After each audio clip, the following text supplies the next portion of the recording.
Hi, this is Jurgen Rasmussen from the Provocative Hypnosis vlog. You're about to watch a in-depth interview a good friend of mine, Ingo Lacasa, did with yours truly about the dark side of psychology and psychiatry. It's about some of the juiciest scandals that have occurred in the fields of psychiatry and psychology. Here's something to consider. In the Western world, psychiatry largely functions as a kind of unofficial state religion of sorts. Psychiatrists largely serve the functions that priests used to serve when religion had a stronger role in people's lives. Now, understanding something about that particular framework is very useful if you want to understand more about human beings, yourself,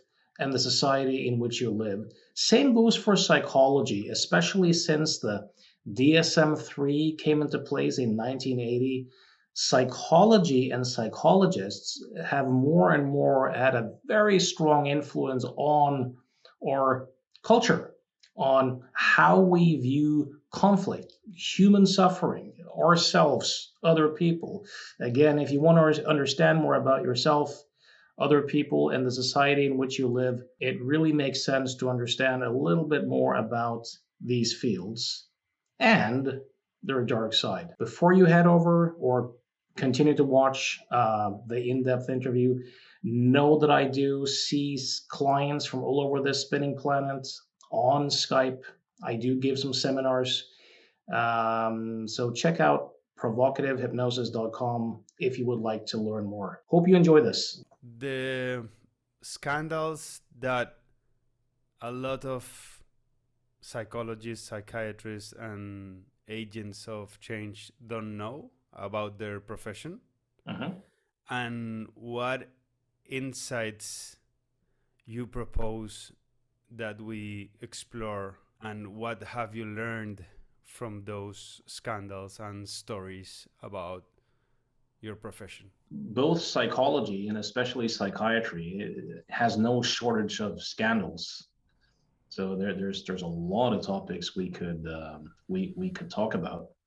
One very interesting one is if you want to test whether someone has knowledge about their own profession, like if you ever speak to a psychologist or a psychiatrist, and you kind of want to test to see is this person a conformist sheeple, you know? Or do they actually think independently? Meaning, have they do they have some perspective on their own profession?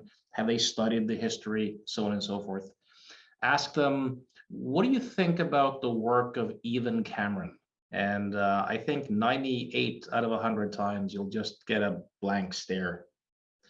And if you then look into who Evan Cameron was and what he did, um, that's just astounding. So, have you heard about the MK Ultra project? A little bit. So, so I mean,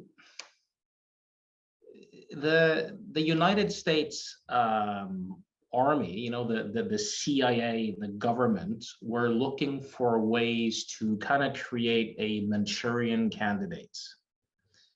You know, the perfect soldier, so to speak, and so could one, for example, use a tool such as hypnosis and get someone to, you know, give them a post-hypnotic suggestion to assassinate someone, and then give them amnesia for the suggestion, and have that behavior be cued? Because if you could do that, that would kind of be the perfect assassin, because you couldn't torture. Now, torture doesn't seem to be that effective anyways, but you couldn't torture the truth out of someone then, because they don't really consciously have access to it.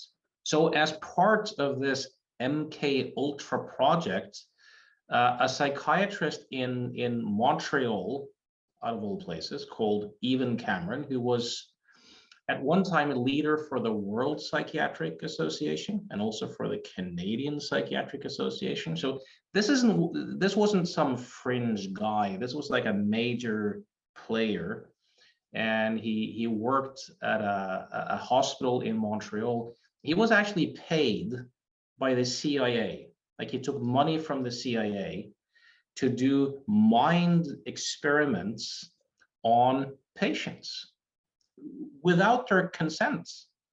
So these were regular people who came into the hospital who might have struggled with being depressed or being in crisis or having bad marriages or panic attacks and whatever. And what even Cameron would do was that he would give them like many times the call it normal dose of electroshock therapy to essentially fry their brains, to attempt to disrupt memories completely. He would give them drugs. He would sleep deprive them.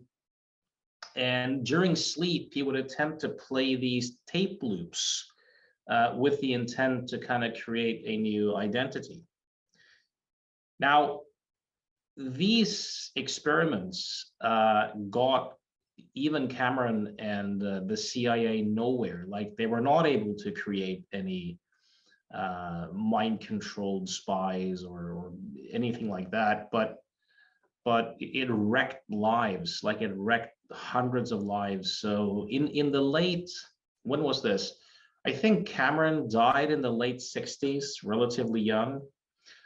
Many years later, a large bulk of these cases, I think all of them were settled out of court for large sums of money.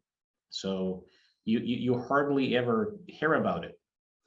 But for a former president of the World Psychiatric Association and the Canadian Psychiatric Association to be involved in such a scandalous, inhuman, barbaric, corrupt project. And this is not a conspiracy theory, by the way, that this is a well-established fact. And if you look into the case, you can watch documentaries, you can read books. Anyone who wants to look into this could look into, for example, Coercion as Cure by Thomas Sauce, who was the most well-known critic of psychiatry for the last 50, 60 years, until he died in 2012. Sauce was a psychiatrist. Coercion as Cure is a great book. You can read about Cameron and the case there. It's quite mind-bending to me that you can have such a crook, such a criminal, such a key player in psychiatry, the CIA being involved. And if you ask the regular psychiatrist, what do you think about Evan Cameron and the MK Ultra project? He's just going to go, huh? No clue. So that says something about how psychiatrists are trained, how psychologists are trained. It says something about the educational system, and it says something about the orthodoxy and the conformity of the vast majority of the people who are in those fields. And it says a lot about states and the media. So that's a really interesting tonic to taste for anyone who wants to dip their toes into the world we actually live in. The MK Ultra project was a pretty big project that lasted over many years, and it seems to have been an abysmal failure. And there's a very good book by a guy called John Marks called The Search for the Manchurian Candidate. He's a journalist who wrote about the project. And he used something in the United States called the Freedom of Information Act to get many of the documents. So that's a well-researched, well-written book on the whole MK Ultra project. But I think that the whole Evan Cameron spectacle involvement in this is certainly qualifies as a huge scandal. What do you think would change if more psychiatrists knew about this in terms of daily practice? I don't know, because one thing that stunned me over the years, and this is especially true with psychiatrists, because they have an identity as medical doctors, and in my experience, and this isn't true for all psychiatrists, but it seems true for the majority of them, they're remarkably anti-psychological, many of them as a group.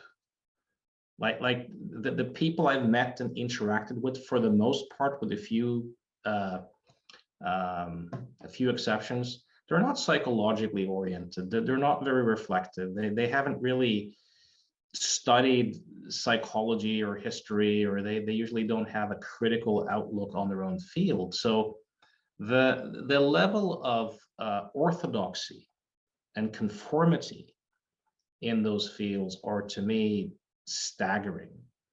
So I mean, just giving people the information, I don't know. I think the main problem is that so few have the curiosity and the quest for truth that would land them upon discovering such a vital fact to begin with, if they were actually looking. Would you like to transition to the satanic panic memory, repressed memory epidemic, and what did you learn from researching that and implementing it in your Yeah, daily we practice? can we can go there, but I think, to answer your question, I think that um, you know, psychiatry as a field largely functions as um, a form of social control through the states. Right. So if you look at psychiatric diagnosis, there's no science behind any of them. There's no medical testing behind any of the diagnoses. They're based upon consensus voting. Do you know the story about the DSM, the secretary that was there that later told her testimonial about the whole process and how it was based on opinions and science Yeah, at and all? and I mean, for anyone who wants a good psychiatric scandal, if you look at there's a book called Cracked by James Davis that really goes into how the DSM is actually made. So I mean, if you look at it historically, um, psychiatry has never really had anything to do with science or medicine. It's been a means for social control through the state, where psychiatrists meet and they vote for what shall be deemed a disease based upon social consensus. So for example, up until the early 70s, you know, if you were gay, that was a serious psychiatric illness, not based upon any medical testing, right? And then as the trends in society changed, they voted again, and now it was suddenly a sexual orientation. Again, not based upon any medical findings, but just based upon voting. The last time with the DSM-5, rapism, the disease of rapism, was about to get into it, but then they had a re-vote because quite a few of the more feminist-oriented folks complained, and because of rapism suddenly was a disease, meaning a person who rapes several people suffers from the disease of rapism, then they might get, you know, more rights and more lenient sentences and stuff like that. So suddenly it was not a disease. So psychiatrists market what they do as medicine and as treating mental illnesses, but the whole field is essentially rooted in coercion and force. So it's a dishonest. I mean, if you talk about, if you talk to psychiatrists about this, you'll you know, they'll have to admit that there's really no science behind psychiatry. Uh, I think one of the big scandals, and Thomas Szasz, you know, made this point very clearly over 50 years of writing, is that the whole notion of a mental illness is a metaphorical diagnosis. I love the way he would say, look, a mental illness is a metaphorical diagnosis. It stands in relation to an actual illness, the same way the drink screwdriver that you get in a bar stands in relation to the actual screwdriver working tool. It's a metaphor. So the fact that they invent diseases, label unwanted behaviors and ways of thinking as medical diseases, and say, look, this is a chemical imbalance in the brain, a disease in the same way that, for example, cancer is a disease or diabetes is a disease, is a gigantic fraud. But if you speak to psychologists and psychiatrists and you just ask them to admit to the simple fact that, look, these diagnoses are not based upon brain pathology or medical findings. These are metaphorical diagnoses. You're not really treating an illness or treating a disease. So few people will admit to that and be straight to that. So I think that's another huge scandal. In terms of psychopharmacology, like antidepressants and anxiety drugs, etc., what have you learned from studying conscious psychiatrists like David Healy, Peter Breggin, Thomas Swartz, Johanna Moncrief? I'm sure there's no black and white solution, like never take medication or only take Well, medication. I think the thing I'm pointing to is that they're misleading the public as to what psychiatry is really about and what they Who? really do. Psychiatrists. But not the ones I mentioned, right? Oh, you mean the critics of psychiatry? Well, I've learned different things from these various folks. They make somewhat similar points and also different points. But I mean, if you look at the so-called treatments, so this is something they all seem to have in common over the years. It's essentially ways of damaging the brain. So if you look at, for example, ECT or electric convulsive therapy, you're deliberately creating a seizure of the brain, which is why epileptics take very strong drugs to prevent seizures, because it's known that it's damaging to the brain. Here you do it on purpose. If you look at lobotomies, the guy who Edgar Moniz, who I think in 1949 got a Nobel Prize in medicine, the guy who invented lobotomy. I mean, people were, even here in Norway, at one particular hospital, I can't remember the exact numbers, but I think like 25% of the people who got the lobotomies either died or evidently had like severe injuries during or right after the process. And it just kept going for decades. But the scientific community gave Edgar Moniz a Nobel Prize in medicine. Like, it just ruined lives. And one of his former patients actually shot him. Like, he seemed to have more sense than the Nobel Committee. Unfortunately, he wasn't able to kill him, but at least he shot him. See, if you look at the insulin shocks and you look at today's neuroleptics, and they're essentially ways of. I think Joanna Moncrief makes an excellent point in pointing out that if you look at the meta studies for all the psychiatric drugs, there's no evidence that any of them do any good on a group level over time versus not taking the drugs. Even people with schizophrenia, which is a kind of funky term, even the World Health Organization admits that people do way better with that diagnosis in third world countries than they do in Western societies, which is heavily based in drugs. What Moncrief, I think, makes an excellent point is that she says, look, it's not that these drugs cure a disease, it's just that you chemically alter your states. So someone might come in and they say, look, I'm tired, I'm fatigued, I'm sad, I have a lot of self-criticism, I'm not motivated. and the doctor can say, well, that means you suffer from depression, and that's a chemical imbalance in the brain, of course, without never giving them a test that confirms the theory of a chemical imbalance in the brain, because there is no such test, right? uh, if someone wants a pharmacological solution, the doctor should say, well, we have this drug. If you take this, you're likely to experience this. You might be less sad, you might be more flat, maybe you'll struggle with erections, may screw up your sex life, you might gain some weight, but would you prefer that over the kind of mode that you're walking around in these days? Well, in that case, take these. But it's not that different from offering someone street drugs. Or I mean, people use various drugs to alter their states every day.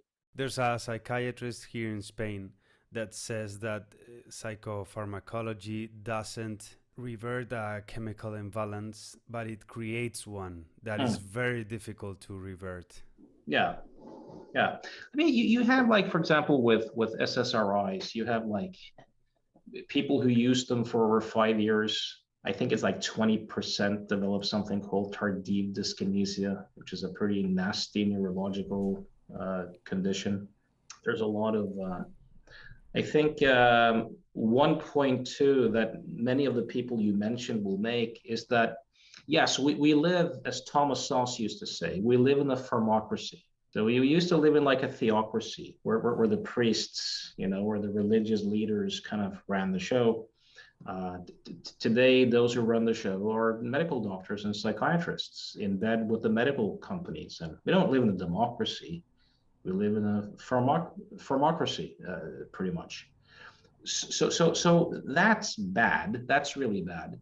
But if you look at the DSM, what really gave psychiatrists and psychologists such an influence over society happened around the time of the DSM-3, which was released in 1980.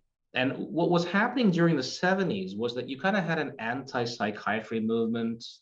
You had the Rosenhan experiments, the psychologist who sent himself and I think it was 8 other students to various psychiatric hospitals. And they all agreed to just say, I have this voice in my head that says thump. That was the only thing. And they all got admitted for being paranoid schizophrenic, one for being bipolar. And they struggled getting out. And when that was leaked, that was like a major media sensation in the 70s. And the psychiatrists got really offended. So they kind of challenged Rosenhan, or he said, yeah, but I've sent a lot of more people. Now try to figure out who they are, these fake patients, right? And in the next few weeks, psychiatrists were shipping out all sorts of people. And then Rosenhan pulled the plug and said it was a joke. I never actually sent anyone. So this was a huge scandal, the David Rosenhan experiences in the 70s. You had movies like One Which Flew Over the Cuckoo's Nest with Jack Nicholson. So psychiatry was like the red-headed stepchild of medicine at the time, low status. A lot of people hated it. The conditions of the mental hospitals were appalling. And psychiatrists were struggling, with insurance companies and stuff, because it was like, well, why should we pay you? Social workers, can talk to people, and psychologists can talk to people. And what's so special about you guys? So what the psychiatrists did was that they kind of created a marketing strategy to really re-present their identities as physicians. We're medical doctors. These aren't problems in living. These are chemical imbalances in the brain. These are medical diseases that has to be treated by doctors, and we are the ones to do it. And that marketing campaign with the guild interests, the identity of the psychiatrists as medical doctors in cooperation with the pharmaceutical companies has led to, from the late 70s, 1980 until today, if you look at the degree of influence that psychiatry has over like school, Look at how many kids are diagnosed with various psychiatric diagnoses based upon zero medical evidence. Prison systems, how we look at conflict, our health systems, our welfare state systems. Psychiatry is heavily involved in pretty much every aspect of people's life through the states. In terms of medication, there are some people that say, yeah, that's great, but there are people that don't have access to a good psychologist. There are not many good psychologists or agents of change that have really good skills and modern skills. And a lot of people don't want to look inside and do the work and just want a solution and keep going. So, what about that? Because also, I think good doctors and psychologists and agents of change realize that this is not only a biological issue but a social one. Mm. And so they call it bioreductionism, no, reductionism in English. So I think a larger question here and is, what role should the state have in people's lives? And are these largely, as Thomas Sawes used to say, problems in living, or are they medical problems to be treated as medical problems? So for example, let's say someone gets dumped by their spouse or their marriage falls apart, then they come to you and they say, I have a broken heart. Now, ironically, there is a medical diagnosis called a broken heart with actual pathology, but that's something different. But if someone comes up to you and says, I have a broken heart, my wife left me, is that person suffering? Yes. Is the person in psychological pain? Yes. Is he sick in a medical sense? No. The broken heart is a metaphor. Like, unless there's a actual medical test that shows something to be wrong with the heart, then broken heart is a metaphor. Now, is his grief a medical problem to be treated by professionals? Or is it part of challenges in living, in life? So I mean, so much of our lives have been medicalized these days. Like, I remember when I grew up as a kid, we hardly had any fat kids. And of course, anyone who's getting older has a nostalgic, romantic view often of their own childhood. But most of the kids seemed pretty fit and they did okay. But if you look at Norwegian school today, like the amount of obese kids and the amount of kids on all sorts of diagnoses and drugs, and even today, there's a mental health crisis with young people. This is true in Norway, it's true in the UK, it's probably true in Spain, it's true in the United States. Suicide numbers, suicide attempts, self-harm, anxiety, depression. There's a great book called The Coddling of the American Mind by Jonathan Haidt, who's a psychologist, and Greg Lukianoff, who's like a lawyer specializing in free speech or the First Amendment. That really looks at this. And teenagers today as a group are way more depressed, way more anxious, way more self-harming than they were a couple of generations ago. Now, have they lived tougher lives than our grandparents did? I don't think so.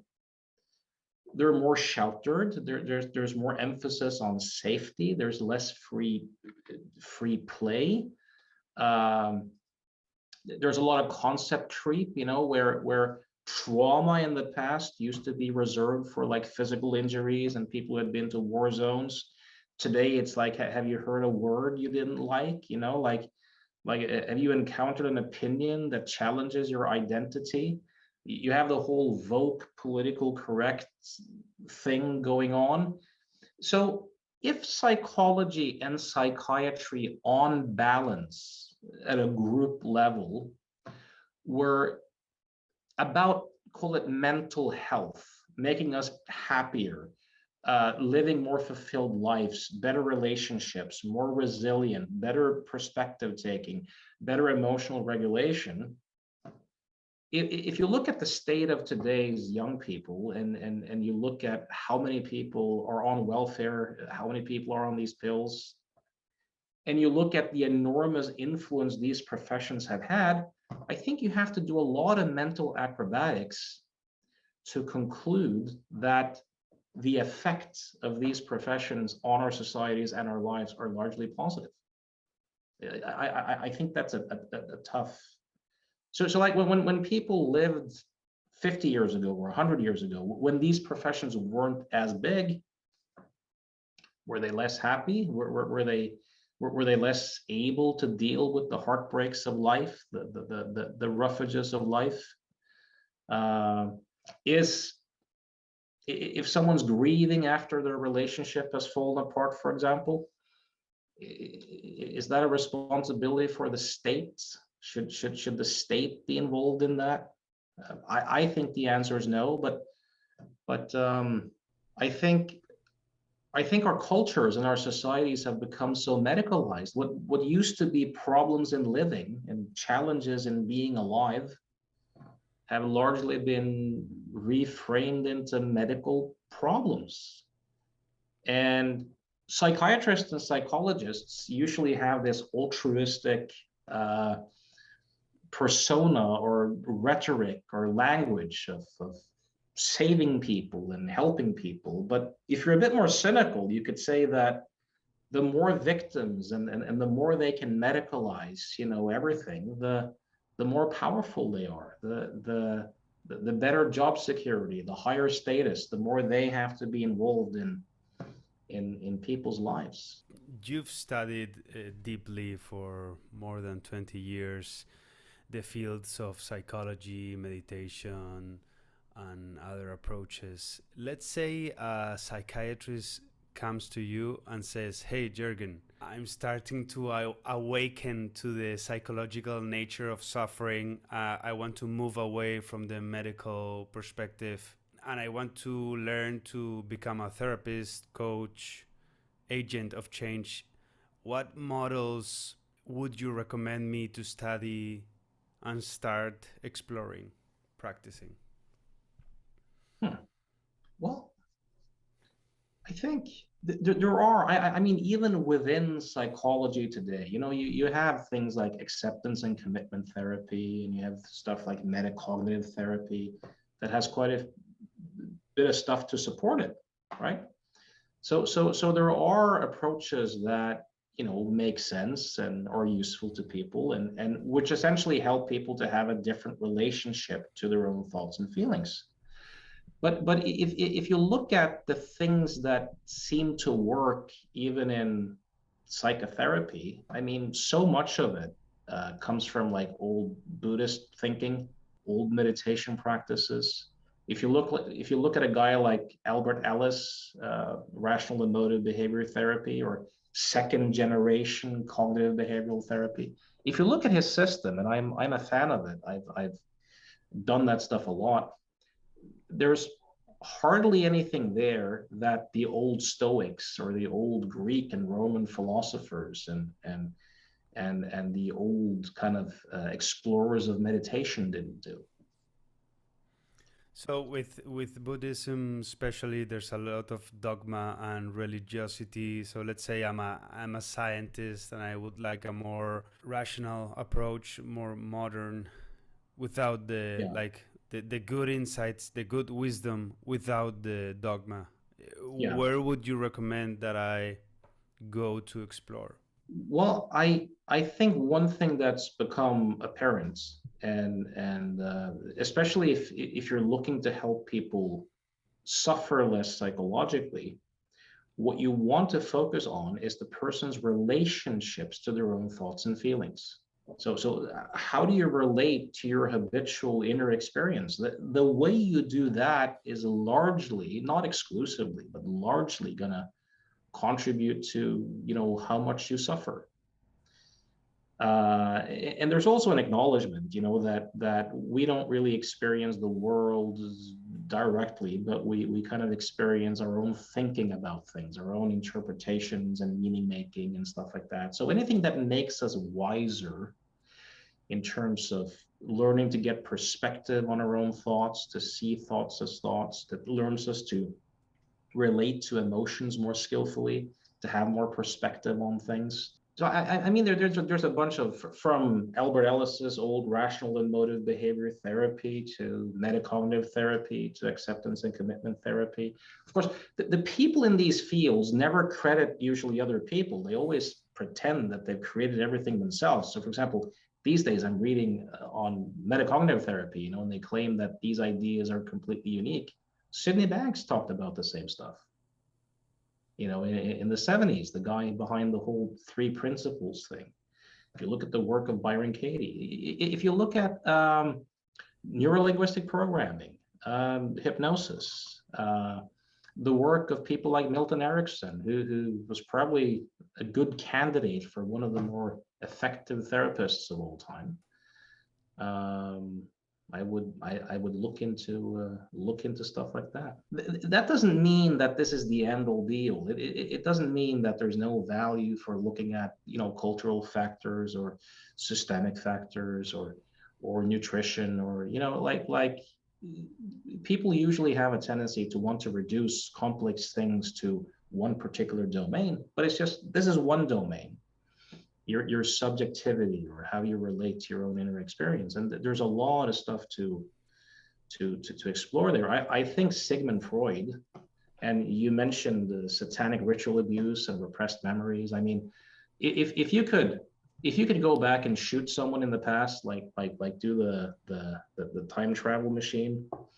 You know, some people pick Hitler as a good candidate, which the thing with this though is, like, you never know what you would have gotten instead, because the same forces are at play. You might have gotten something worse. So this, but I think Sigmund Freud might be a good, if you could go back and kill baby Sigmund, that might be a good candidate. You might have gotten something worse, but it's hard if you look at the just how nutty so many of Sigmund Freud's ideas were, and how influential those ideas have been on our culture, and how many disasters have emerged from those ideas. I think Sigmund Freud, on balance, his teachings are just a complete disaster. So you mentioned, if you want to go into some of the you know, if you look at, like, probably the biggest scandal in psychology in the late 80s and the early to mid 90s, these industries were largely shut down around 1997. But it was the whole repressed memory epidemic that truly was an epidemic in the United States. The science writer Mark Pendergrast estimates that in the early 90s, you probably had around 1 million people every year in therapy who discovered memories of abuse that likely didn't happen, based upon repressed memory theory. You had the whole satanic ritual abuse thing. You had the whole multiple personality scandals. I mean, this was huge in the States, Northern America, but also many places in Europe, including some scandals even here in Scandinavia.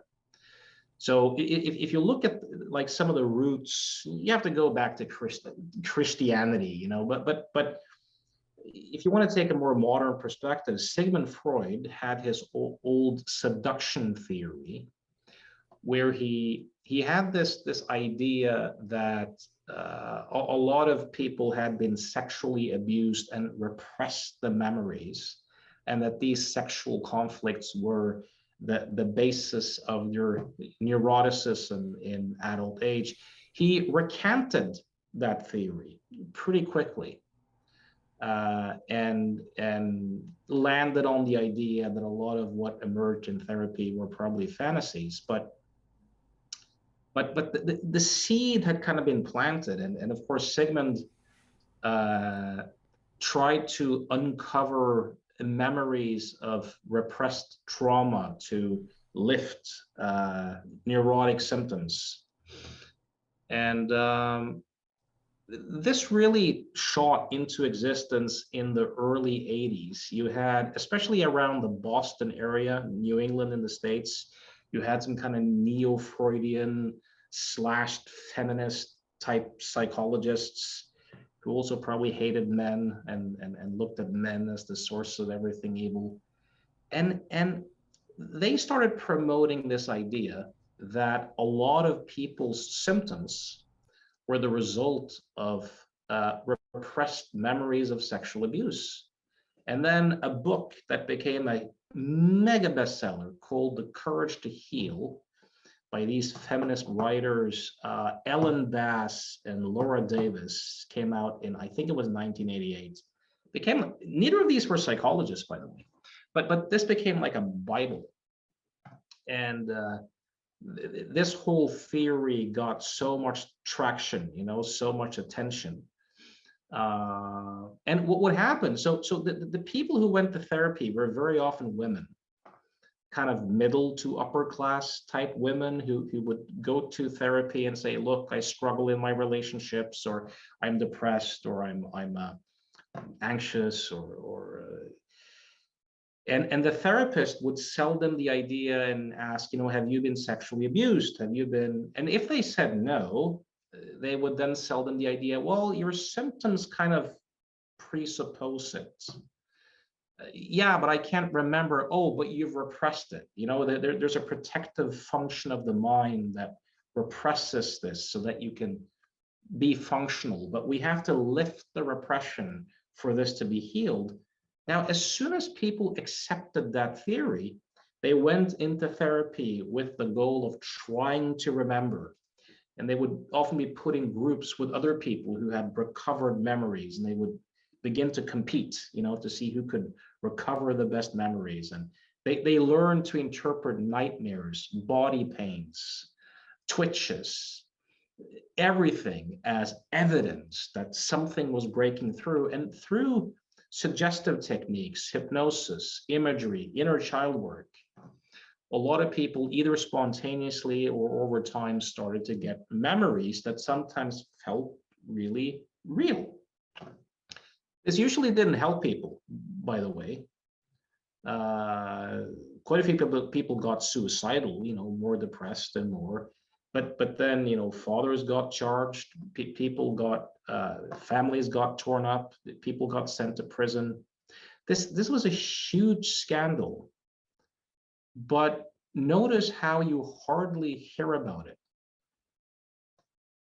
But even so, but what happened was that in 97, led by a guy called Christopher Barden, who was a psychologist / lawyer, him and this multidisciplinary team were able to get all these various lawsuits through in the legal system, which awarded like huge sums of money to various victims of this industry. You had hospitals that had big hospital wings dedicated to multiple personality disorder, ritual satanic abuse, repressed memories. And these settlements largely shut down the industry in 1997. Anyone who wants to read about this should check out Mark Pendergast's books on the topic. But the beliefs still live on.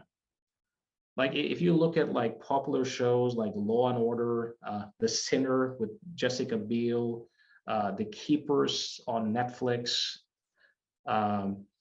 this idea that the mind represses these traumas that can then leak out later or be the cause of symptoms is still very much alive in our culture. And the whole multiple personality disorder thing, which was also a huge scam, was largely shut down. It was a bona fide disease in the DSM.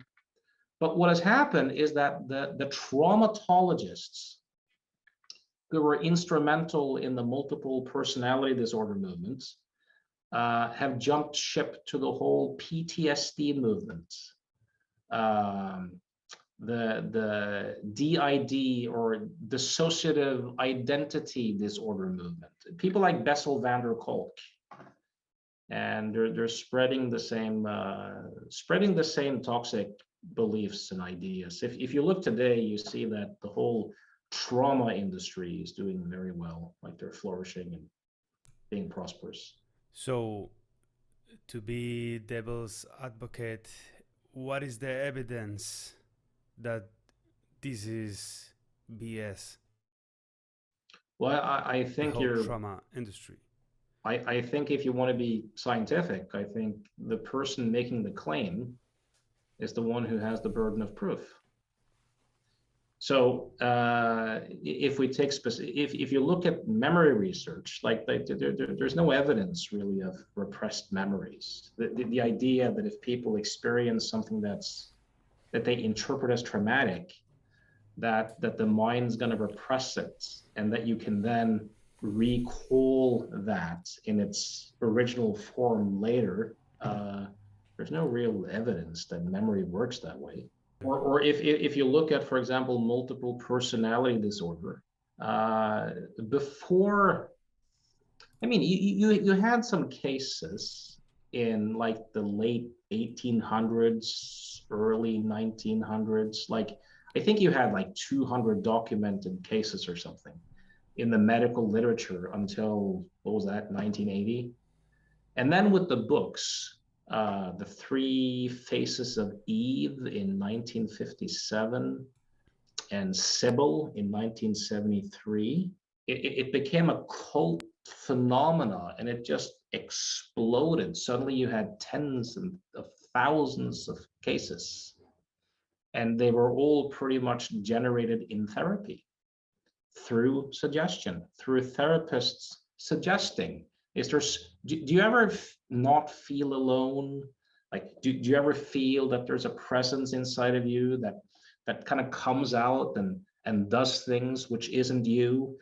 And you set up idiomotor signals, you ask for a name, you ask for the part to emerge, and people get put in these groups. So if you look at what multiple personality disorder, it has a tendency to completely go away as soon as people leave the groups, leave the psychiatrists, when they are no longer in an environment where they are being treated as if they are a multiple personality. That is very good evidence that it's suggestion based. If you look at the satanic ritual abuse cases, the FBI did huge investigations trying to find even a single documented case of this happening, and came up completely empty. Big investigations have also been done in the UK, for example. Nothing's come up. We have a really, I don't know if it's available in English. I urge people to check, but there's a movie in Scandinavia called Quick. It's based upon a guy called Thomas Quick, and this sounds so amazing that people probably wouldn't believe it. This is a huge scandal in Sweden and Norway. There was this guy who was a psychiatric patient, very lonely, felt that he bored his psychiatric nurses. He was addicted to drugs. So to make himself more interesting, he started alluding to that he had committed a bunch of these unsolved murders. And of course, the psychiatrists got very intrigued by this, so they started giving him a lot of drugs, and the more drugs he got, the more he spoke, and he got a lot of attention. And there was this woman called Margaret Norell, who was a psychoanalyst in Stockholm, Sweden, who believed in repressed memories and multiple personalities. They essentially trained him to be a multiple personality, and kind of suggested that there were alters in him. There was this English guy in there who had committed the murders, right? So they essentially trained him to be a multiple, and he went along with it. And he confessed to 39 murders, but he was convicted of eight murders, three in Norway, five in Sweden. And he actually, all the information he got from the police and from the local library where he was reading, because he had, day passes to go out of the hospital. And if for the people who really believe in our institutions, for example, the court systems, like imagine if you were a psychiatric patient on drugs, deemed to not be able to handle life, and let's imagine that you with only information from the media, you confess to one unsolved murder. There's no DNA evidence, there's no witnesses, there's no motive, you have no information. For you to manage to get convicted for that, that should be a miracle in a functional system. He was able to get convicted for 8 separate murders that he had absolutely nothing to do with. And the funny thing is too, like in none of the cases was he able to say anything that only the murderer would have known. It's not that he by fluke said, "Oh yeah, she had a tattoo there," and like, "Oh, how could he know?" So, for example, one of the murders was a young girl called Teresa. It's like a 30-minute drive from where I live, and Thomas Quick got convicted for abducting and killing her, and he said, "Oh yeah, it was a beautiful summer's day in Drammen, this city, this neighboring city to where I live. It was the most cloudy day in a decade, in actuality. Oh yeah, she was a beautiful blue-eyed blonde girl. She was like half Pakistani, with completely dark hair. It was nice, lush sceneries. Like no, it's just like concrete blocks. Like all of his details were completely wrong.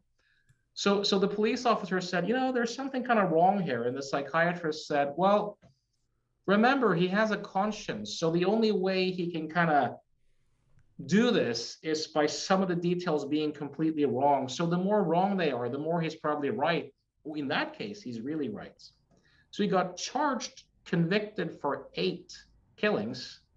And then one journalist who had a sidekick, who had grew up as a Jehovah's Witness and hated it and only cared for truth, were the two people crazy enough to really investigate and expose this. And he ended up recanting all his confessions, and he got exonerated for all 8 murders. You can read about it. You can watch the movie, and you can see how the psychiatrists call out alters. This English guy who lives in his brain, who did the murders, and the repressed memories, and it's just like a complete sham. But no one in these cases, ever get investigated by the police for the amount of abuse they've done, which is kind of interesting. Thomas Quick, if you want to Google it, this is not that long ago, like the early 2000s, I think, in Sweden and Norway. So it's not just an American phenomenon. It has disasters all over the place. The whole repressed memory epidemic is very related with our understanding and our concept of time. So, I know you teach 2 experiments called Looking for the Past and Looking for the Future. From all your studies and research on the repressed memory epidemic, the memory research from different psychologists, and also your understanding and practice of hypnosis, that is also very related with our concept of time. Yeah.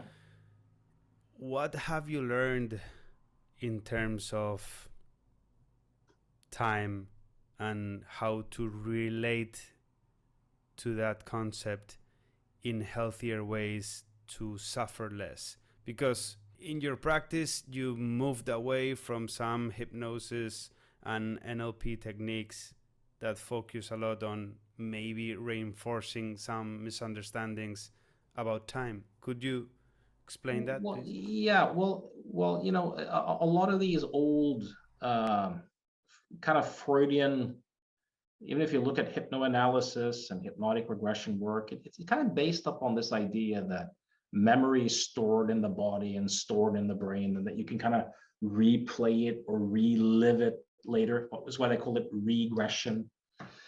And the more I looked into memory work, the more I realized that, yeah, hypnotic regression work often works. Like, it often helps people because they get a new story, you know, they release stuff, but probably not for the reasons that the hypnotists think. Because what the memory research seems to show, and it's of course always easier to say something about how things don't work than how they do work. You know, that's a different domain. But memory seems to be a very creative, reconstructive process that's happening in the present moment. So we're not really reliving things. We're constructing something. And of course, time is generated by thought. What do you mean by that? Well, time is a construction. It's a useful construction. It's a useful construction. So when we said today, let's meet at 2 o'clock, you know, the fact that we can both kind of construct time in a sense and cooperate is very, very useful. But you can't really experience a past or experience a future. You can't really experience a past event or a future event. All you can really experience is a thought construct appearing in this moment. You can call that the past, or you can call that the future. So for example, the house that me and my wife and our kids and the dog live in is a house we bought from my mother. It's actually the house I grew up in. And my son's room used to be my room. And it was like untouched. It was like old nunchucks and sports trophies. And when we cleaned out the room for my son to kind of live there, I thought, yeah, it's going to take a day. It took like a week because I found so many old things that took me down a trip to memory lane. And I remember I found these old like essays from school from when I was like 13 or 14. And I was stunned because I saw it was my name and my handwriting. And I was like, was I that stupid? Like, was I that immature? Like could I really, like, oh my God. So if you had asked me, like, how were you at age 14?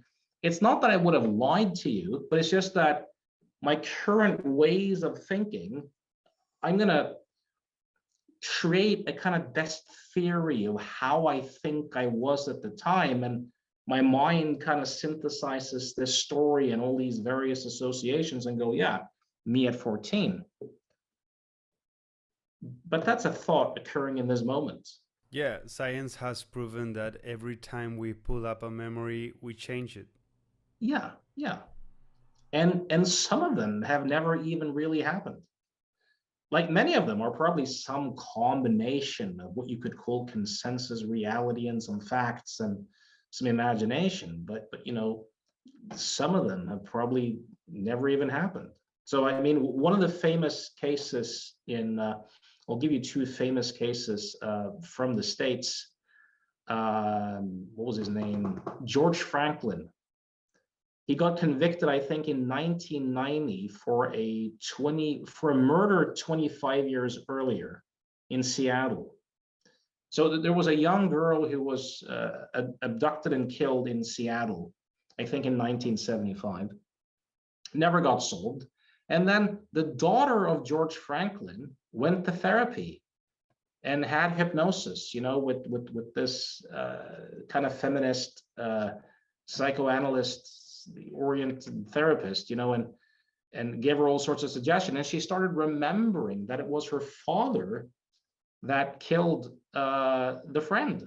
Like, there was no other evidence towards the father. And long story short, he ended up convicted to life in prison based upon the psychologist's testimony that this was to be trusted and the daughter's memory.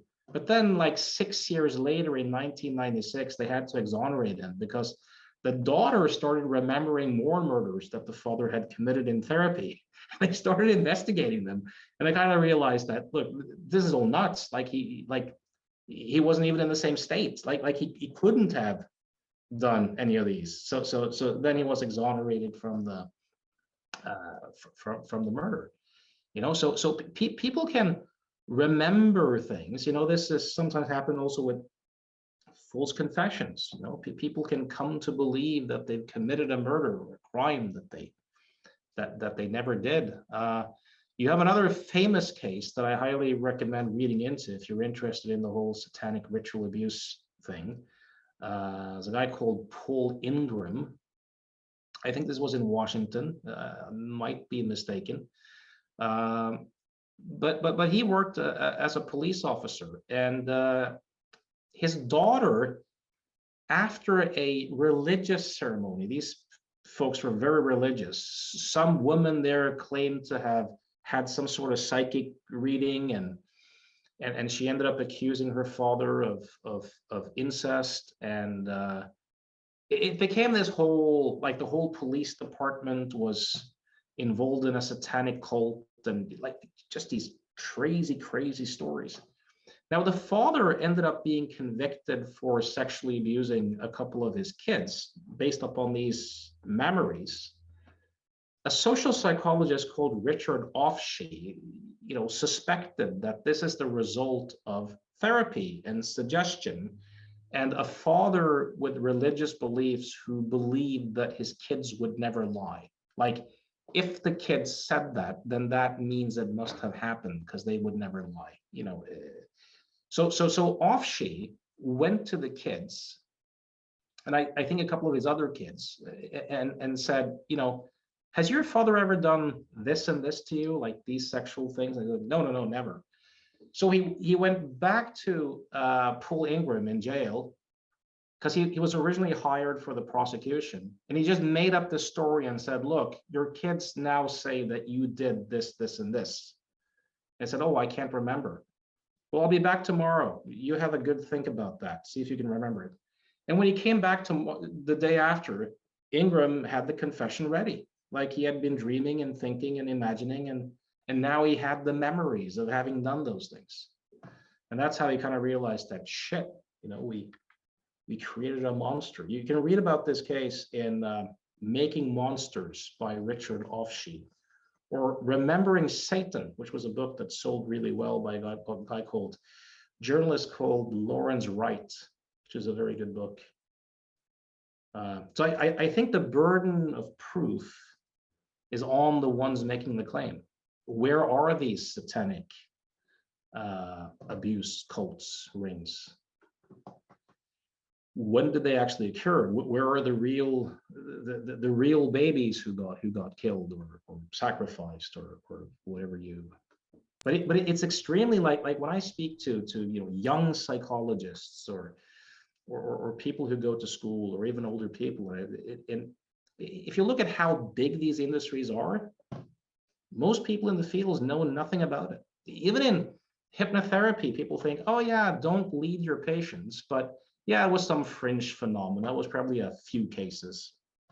It wasn't. This was huge. So it's really evident to me that people are not trained to be skeptical and critical of their own professions. You have a lot of experience teaching this different understanding about the concept of time and how it makes us suffer, so people can have less anxiety and depression. What are the typical counter arguments you get from clients, and how do you deal with them so they get a deeper insight into this? Well, most of the objections aren't really from the clients per se, but it's things they have learned from therapists and from the culture. So, and a lot of it is, well, it feels real and therefore it's real. So I deeply feel X, Y, and Z, and that means that it's real. It's this emotional logic that if you look at a good like CBT, cognitive behavioral therapist, right, will very often help people to kind of dispute these kind of erroneous ways of thinking. And one of the typical categories is what's called emotional reasoning. So let's say you say something to me and I feel hurt. So emotional reasoning would be, okay, I feel hurt. Therefore, you meant to hurt me. And you meant to do that because you're evil, right? So emotional reasoning is using your emotional state in and of itself as evidence of someone else's intentions or inner motivations. And many of these good therapists will help people to kind of challenge those things and to see, well, maybe there are other interpretations, and maybe you're mind reading and look at the evidence. But if you look today at our current woke culture, the whole politically correct madness of identity politics, kids and young people are being trained to engage in emotional reasoning. And if anyone questions their feelings, it's gaslighting. Like, how dare you question my reality? It's abuse. If you question my narrative of who I am or my beliefs or whatever, it's abuse, it's gaslighting, it's violence. And if you can't see that that's your inner intent, it's just because you're duped in a system of systemic racism. It's this whole Be and careful. Be careful, eh? and ultimately, we kind of believe what we want to believe. Like so many people would say things like, well, why would anyone ever falsely accuse their parents of sexually abusing them, or of course they may believe in it, but it can be, if someone's like, let's say in their early 30s, life hasn't gone well, they have a lot of issues, it can be very seductive to be sold a theory that says you're not responsible, you're not at fault. This is something that happened to you. You're victimized. You're fantastic. Hadn't it been for this trauma, you would have been rock and roll star. You would have. It can be a very seductive path to, even with the satanic ritual abuse thing, the multiple personalities, suddenly people, and I'm not saying that people are consciously being frauds. I think a lot of this is unconscious deception in a sense, but a lot of people suddenly get a mission, they get belonging, they get to be significant, they get to be special, the one with all the personalities, or the one with all the trauma, or like in the case with Thomas Quick. He got drugs, free drugs. He got a lot of attention from psychiatrists, from this Swedish profiler who had been trained in the States at Quantico, by the FBI profilers who wanted to make a name for himself in Sweden. He would tell them, well, it's in the States, you had Ted Bundy, and you had Edmund Kemper, and well, you could kind of be in.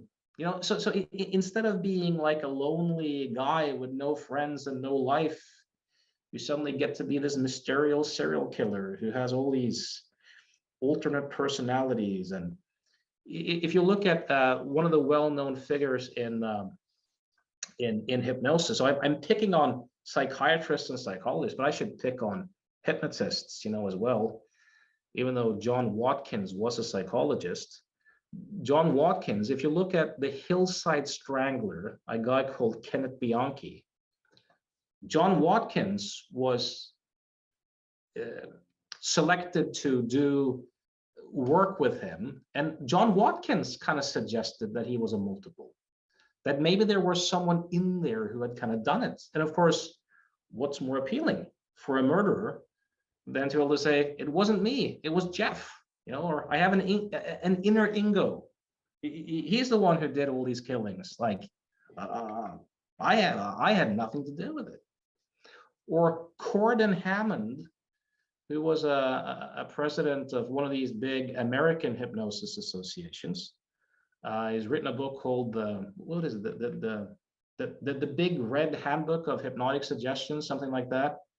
He was like a leading proponent of this whole satanic ritual abuse conspiracy stuff, and was convinced that members high up in that hierarchy were going to kill him for speaking out, and so these were not fringe phenomena, and they were not fringe practitioners. Like Gordon Hammond, top notch guy.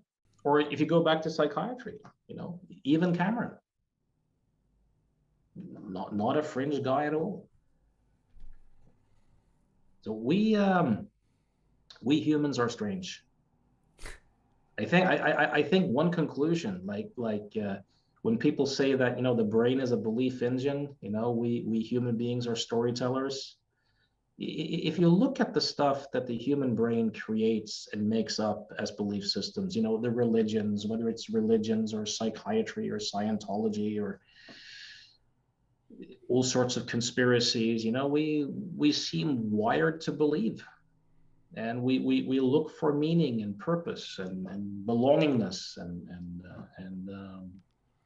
it's obvious that these sorts of beliefs seem to fulfill the purpose of fulfilling people's perceived psychological needs in many ways.